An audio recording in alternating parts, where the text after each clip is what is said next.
सी set को किया? सी set मेरा बैकग्राउंड इंजीनियरिंग है। जी जी। तो मेरे को सी सेट में उतना लोड नहीं है hopefully, but it's becoming tougher day by day. तो किस तरीके से जो सभी recently based on PYQ trends, और आपको एग्ज़ाम के अंदर आइडेंटिफाई करना है कि कौन सा एरिया इजी आया है, ठीक है। अगर वहाँ पे आप रियलाइज़ कर देते हैं तो यू विल टैकल इट। तो आपका इंटरव्यू कितने मिनट तक चला और क्या कैसे क्वेश्चन थे, किस तरीके से क्वेश्चन थे? मेरा सर्विस पे था मोस्टली इंटरव्यू, 2-4 वर्ल्ड अफेयर्स पे था, और टाइमिंग देख लो 35 to 40 मिनट्स के आसपास गया है। तो अभी जो रिसेंटली यानी हमास का मामला चल रहा है या पैलेस्टीन गाजा का, उसमें से कोई ऐसे क्वेश्चन थे करंट अफेयर बेस्ड? नहीं, ओनली आपके सर्विस पे जो आप इंडियन रेलवे सर्विस में? सर्विस और ट्रेडिशनल क्वेश्चन, फ्लडिंग हो गया, ठीक है, रोहिंग्यास वाला इशू था उस पर पूछा। तो कितने मिनट तक क्वेश्चन लगभग चले? 35 यानी गुड आप कह सकते हैं, गुड इंटरव्यू कह सकते हैं आप एक बताएगा ना। हाँ जी सर। तो आपकी स्ट्रेटजी क्या रही? जैसे प्रीलिम्स की बात करें तो अभी 2024 का प्रीलिम्स आने वाला, डेट भी आ गई है, तो किस तरीके से आपने कोई कोचिंग की या फिर सेल्फ स्टडी, कैसे आपने प्रीलिम्स को किया? कोचिंग आपको गाइड कर सकती है, बाकी तो सेल्फ स्टडी करना है। और प्रीलिम्स में यही है कि आपकी बेसिक स्ट्रांग हो, ठीक है। बेसिक में गलती नहीं कर सकते। 42 क्वेश्चन के आसपास बेसिक क्वेश्चन आते हैं, उसमें गलती नहीं होनी चाहिए, उसमें कोई चांस नहीं कि गलती हो। उसके बाद आप कैलकुलेटेड गैस ले सकते हैं, ठीक है। बाकी आप ट्रेंड पता कीजिए क्या ट्रेंड चल रहा है, ठीक है। UPSC को पेपर को देख के उसके हिसाब से जाइए। अभी जो मॉक और PYQ, क्या दोनों में कैसे डिफरेंस आप पाते हैं कि काफ़ी ज़मीन आसमान का फ़र्क है? देखो देखे तो PYQ काफ़ी अच्छे क्वेश्चन होते हैं PYQs के अंदर, ठीक है। उनसे एग्जामिनर का माइंडसेट पता चलता है। तो मेरे हिसाब से मोर देन गिविंग 40 मॉक्स, आप PYQ को 4 से 5 बार करिए। यानी आपका कहना है कि आप सबसे पहले PYQ आप देखिए, उसके बाद आप फिर मॉक पे आइए। यानी आप 30 से 40 मॉक आपने दिया, तो क्या मॉक आपका मतलब जो आपके इंस्टीट्यूट में आए या आपको बेनिफिशियल लगा मॉक आपका?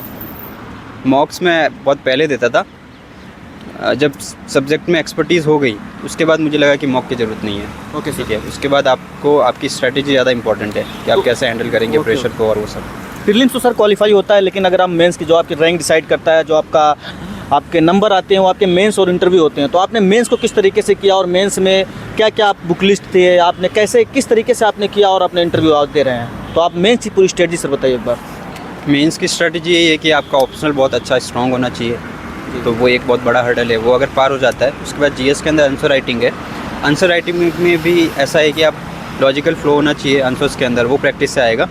अदर देन दैट आप मेरे हिसाब से न्यूज़पेपर को कंटिन्यू करिए पढ़ना, क्योंकि इससे आपका जो आंसर होता है वो काफ़ी डाइवर्स होता है, उसके और आंसर में डेप्थ होता है, वो आपको न्यूज़पेपर से आएगा। बाकी आप मॉक्स दे सकते हैं मेंस के लिए, वो काफ़ी हेल्पफुल रहेगा कंपेयर टू की प्रीलिम्स। प्रीलिम्स में मॉक हेल्पफुल नहीं, मेंस के अंदर उसका कोई सब्स्टिट्यूट नहीं है, आपको मॉक्स देना होगा। जी सर। तो आप मॉक का आंसर राइटिंग आपने किस तरीके से प्रैक्टिस किया और कितना आपने प्रैक्टिस किया? कोई मॉक दिया या फिर आपने PYQ किया या फिर किस हिसाब से आपने मॉक इंटरव्यू की तरफ आए? आप कैसा सिलेक्शन हुआ आपका? PYQ आपकी फर्स्ट प्रायोरिटी होनी चाहिए। आप रोज़ 3 से 4 PYQ लिखिए, ठीक है। उसको एवेल्यूएट कीजिए। टॉपर्स कॉपी एक अच्छा सोर्स है, बिना देखे लिखिए, फिर टॉपर्स कॉपी से आंसर मैच कीजिए। अगर मैच होता है तो you are giving the right direction. Other than that आपकी फाइनल 15 दिन की स्ट्रैटेजी होनी चाहिए कि आप 15 दिन में कैसे कवर करेंगे, ठीक है। वो एक वो जो टाइम होता है वो पैनिक मोड में चले जाते हैं, तो उससे बहुत सारी चीज़ें छूट जाती हैं। तो ये चीज़ आपको 3 महीने पहले इंश्योर करना है कि मैं लास्ट के 15 दिन में कैसे अप्रोच करूँगा। अगर वो आप कर लोगे तो मेरे हिसाब से मेंस में ठीक ठाक नंबर आ जाएंगे। जैसे अभी बहुत लोग वर्किंग प्रोफेशनल में हैं, तो आप जॉब में थे तो आपने किस तरीके से मैनेज किया टाइम को? और अपने अच्छा मतलब छुट्टी पे था, तो मुझे कोई इशू नहीं हुआ। टाइम कंस्ट्रेंट नहीं था मेरे पास। तो आपका ऑप्शनल क्या था सर? और आपने ऑप्शनल किस तरीके? टेक्निकल है, सिविल इंजीनियरिंग है। Civil engineering. तो आपने सिविल इंजीनियरिंग के लिए कहीं से कोचिंग ली या बुक से, कैसे आपकी स्ट्रेटजी क्या रही ऑप्शनल के लिए?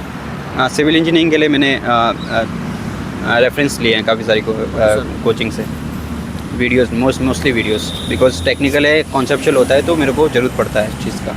ह्यूमैनिटीज़ में आप कर सकते हो कि आप अवॉइड कर सकते हो। तो सर अभी क्या मतलब आपका रहेगा, जैसे आप देखें 2024 वालों के लिए आपका कैसे क्या रहेगा आपका मतलब किस तरीके से जाएं और एग्ज़ाम में एंटर करें और पास करें, कैसे आपका क्या रहेगा वो?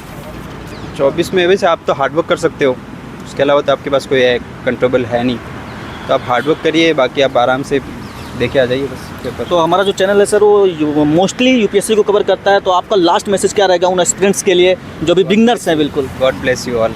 और सर जो भी बिगनर्स के लिए उनके लिए आपका मैसेज क्या रहेगा, जो भी देना चाहते हैं या फिर तैयारी करना चाहते हैं, किस तरीके से आए, NCERT पढ़े या फिर एडवांस बुक पढ़े, किस तरीके से आए हो? बी कंसिस्टेंट, ठीक है, और बाकी आप हैपेजेड मैनर में कुछ भी तैयारी ना करें, पूरा ऑर्गेनाइज रखे चीज़ों को, नोट्स हो गया सब कुछ ऑर्गेनाइज रखे, ठीक है, ये बेसिक रिक्वायरमेंट है। उसके बाद आपको धीरे धीरे समझ में आएगा जब आप जाओगे, जो गलती करोगे तो। NCERT क्या मतलब इम्पोर्टेंट है? अच्छी चीज़ है, अच्छा सोर्स है बेसिक स्ट्रॉन्ग करने के लिए। आपने किया था, आपने कितनी बार की? मल्टीपल टाइम्स किया। Multiple times. Okay sir, best of luck, thank you sir. और